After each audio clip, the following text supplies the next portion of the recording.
Hello everyone, this is Dr. Shishma Sarala, consulting homeopath at Fidicus Homeopathy.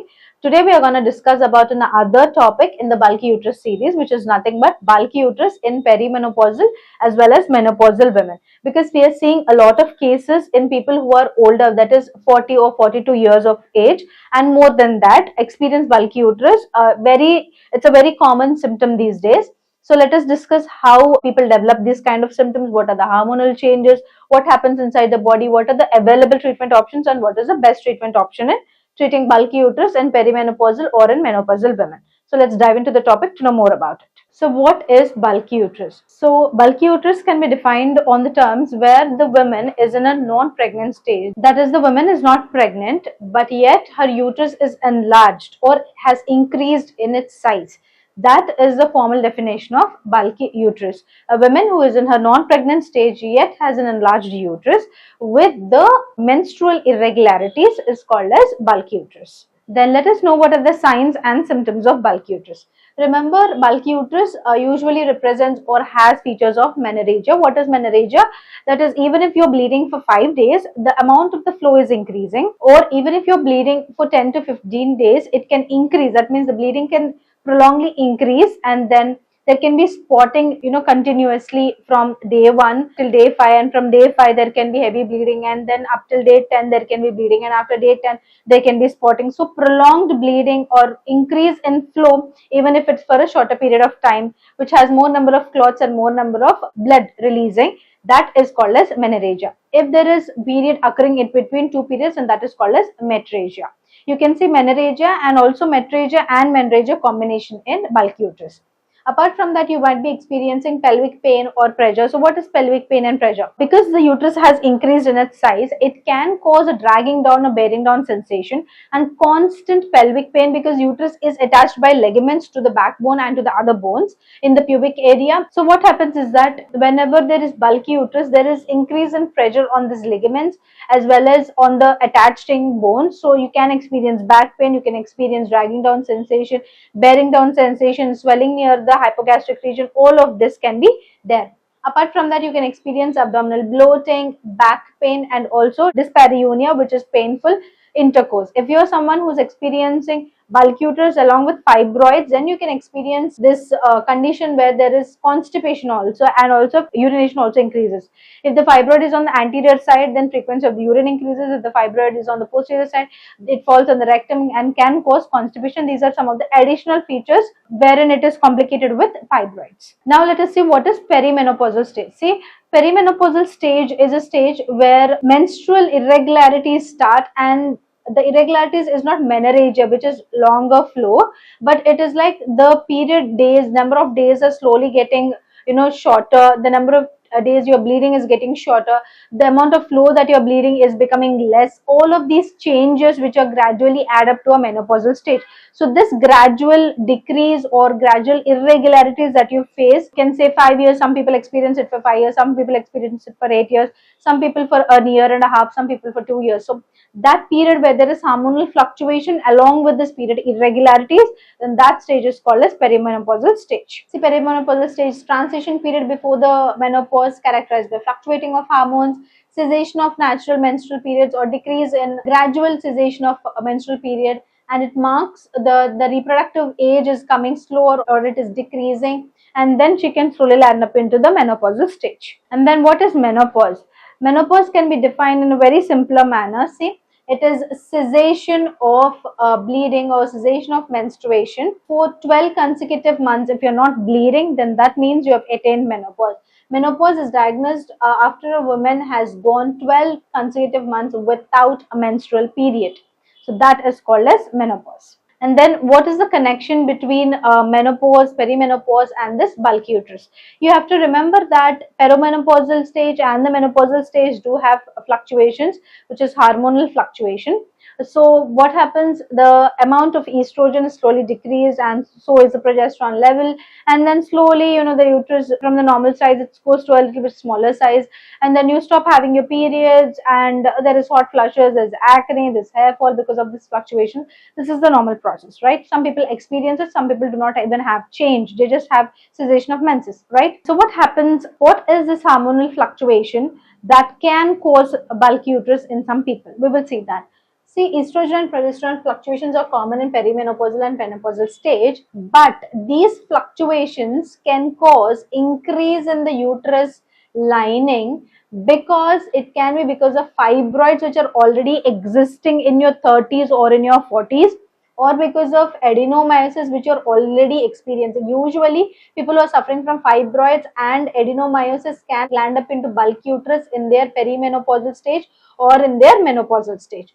Apart from that, what happens whenever there is fluctuation, usually the uterus size should start to decrease, but what happens because of the stress level, it acts otherwise and there is increase in this level, or because there is severe stress and the cortisol is increased, which can cause increase of cortisol can cause estrogen production in the belly fat, which can increase to estrogen production in the belly fat can increase, and E1 will increase, which will cause estrogen dominance, and it will cause uterine lining to thicken up because there is no progesterone production more in the perimenopausal or in the menopausal state. So there is thickening. And apart from thickening, what happens whenever there is estrogen without progesterone, the endometrial level will start to grow like it has no opposite force to stop it. Okay, and then this perimenopausal and postmenopausal stage fluctuations will add up to the thickness of the uterus. Apart from that, you have to understand people who are using oral contraceptives from a very early age, like teenage, or people who are using oral contraceptives for a longer period of time can also experience bulky uterus or fibroids or adenomyosis in the later ages, that is in the perimenopausal or in the menopausal stage. Usually fibroids start to decrease in the menopausal stage. So mostly if you're using oral contraceptives for a longer period of time, you will many people can start experiencing fibroids and adenomyosis or endometriosis or these bulky uterus changes in their 35s or 38s. Now we have seen how there is a connection between the perimenopausal stage, the menopausal stage, the hormonal fluctuations, and why even though there is drop in normal E2, why there is increase in the size of the uterus, right? Now we will see what are the best treatment options available. Right now we are coming to the conventional form of treatment, which is allopathic form of treatment. Here we have three kind of options. First one is the hormonal therapy, second one is the non-hormonal therapy, and third one is the surgical option. First one is the hormonal therapy. In the hormonal therapy, what will happen is that usually they will be giving you, if it is a drop in normal E2 and P, that is progesterone, or if there is only a drop in progesterone, or if there is increase in estrogen, whatever differences are happening inside your body, according to that hormonal pills will be prescribed to you. Usually they will prescribe POPs or sometimes COCs, which is combined oral contraceptives, or they can give you a Mirena sometimes if you are in the reproductive age. But since we are discussing only about menopause, usually they will be prescribing you hormonal therapy. So in hormonal therapy, apart from taking these medications, you have to understand that these medications will help you in managing the overflow that is because of the bulky uterus, or because of the fibroid combination with bulky uterus, or because of the adenomyosis with bulky uterus, right? As soon as you stop taking these oral contraceptives, there is return of the condition because the hormonal fluctuations which are there, or because of the excess estrogen dominance which is there, that is not being treated, it is just being managed. So there is repetition or recurrence. Apart from that, you have to understand that hormonal therapies have its own backdrops or we can say side effects. What are those? You can increase weight, you can start having skin which tends to be much oilier, your hair can start falling off, you can become a little bit more darker, and then if you stop in between or stop taking these pills for 5 or 6 days, you just forgot to take, you were on a tour, you can experience what is called as mid-menstrual bleeding. Now coming to the non-hormonal therapies, they will be prescribing you NSAIDs, which are non-steroidal anti-inflammatory drugs for your pain, especially because bulky uterus has pain associated with it, and also if bulky uterus is complicated or caused because of adenomyosis, that can also, the pain scale can drastically increase. So they would be giving you NSAIDs, right? If you're using these NSAIDs directly and without any proton pump inhibitor, it can damage your gastric lining or the gastric mucosa. You can experience gastritis. Apart from that, if you're using NSAIDs for a longer period of time, you can experience kidney symptoms.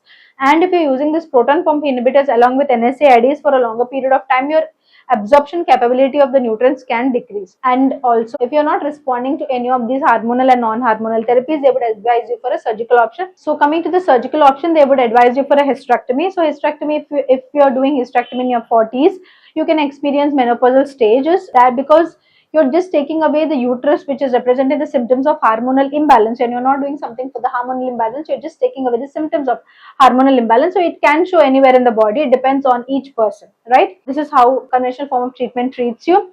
But as you can see here, it has its own side effects and it has its own backdrop. You can say it has its own backlashes. So we need a medicine which has no side effect, which does not cause any sort of removal in the organs, which does not involve in removal of the organs, which does not cause your gastric lining to be decreased or irritated. So that is nothing but homeopathic form of treatment, where we understand the link. What is the cause of the hormonal imbalance? So is it just the age, or is it something related to the stress, or is it something related to your food pattern, or is it something related to your other hormones which are influencing these hormones to become fluctuated? So we are understanding the link here, and we are going to prescribe a drug or a remedy, as we say, where it is completely custom made for you. It is very individualistic in nature, and you will start experiencing hormonal balance. You will start experiencing menstrual irregularities will come down, menses will be much regular, as it should go on, like it should slowly gradually decrease. The same thing will go on with homeopathic form of treatment. Completely safe, much effective, and if taken timely. And then not only that, because we're understanding the link here, any sort of other associated symptoms with these hormonal fluctuations will also come down. That is your hair fall, your acne skin, or your low energy or low libido level, everything will become normal. Okay, so the condition is relieved, it's cured, and the recurrence rate is much less compared to allopathic form of treatment. Coming to the consultation options here at Fidicus Homeopathy, we have two kinds of consultation options. One is online consultation, the other one is offline consultation. If you're someone who's staying nearby the nearest branch of Fidicus, you can come and contact us in person. If you're staying far away from us, you can contact us online, either through audio consultation option or through the video consultation option. Once you've contacted us and you've taken doctor consultation and investigations are verified, especially to the online clients, medicines will be door delivered to you. If you're staying in India, it can take 3 days, 3 to 4 business days. If you're staying in USA, 3 to 5 business days. Apart from that, across the globe, you can have 4 to 8 business days for our medicines to reach your doorstep. If you're someone who is suffering from bulky uterus or any other female reproductive organ diseases, you can contact Fidicus Homeopathy. This is our number. You can call us, WhatsApp us, or messages on this number. Apart from that, if you want to know more about Fidicus Homeopathy, you can check our website www.fidicus.com. So here we have discussed how homeopathy is much better form of treatment than the conventional form or other forms of treatment, right? And how homeopathy is much effective and also much safer. Right, in homeopathy, why should you choose Fidicus Homeopathy? Because Fidicus Homeopathy stands for highest chance of health. Here we follow 3 clear principles. What are those? First one is high success rate. We are already experiencing high success rate in treating bulky uterus, in treating adenomyosis, endometriosis, fibroids. So the success rate is really good. And apart from that, the treatment here is transparent. There is no gray area between the patient and the doctor. Everything will be clearly explained to you. The prognosis will be explained to you. And the personal care here at Fidicus Homeopathy is top notch. Any sort of queries, any sort of myths that you're having, any sort of doubts that you're experiencing, or any symptomatic doubts that you're having, everything will be cleared out. So if you want to choose cure, if you want to choose health, choose Fidicus Homeopathy. So today we have learned how bulky uterus develops in the perimenopausal women as well as the menopausal women. What are the best treatment options? What are the available treatment options, right? So if you're having any sort of doubts or queries regarding bulky uterus or any disease regarding female reproductive organ diseases, you can go to the comment section and leave your comment. We will be replying it to you. And if more number of patients ask us, we are going to do a video on whatever query they're having. So meet you all in the next topic. Thank you.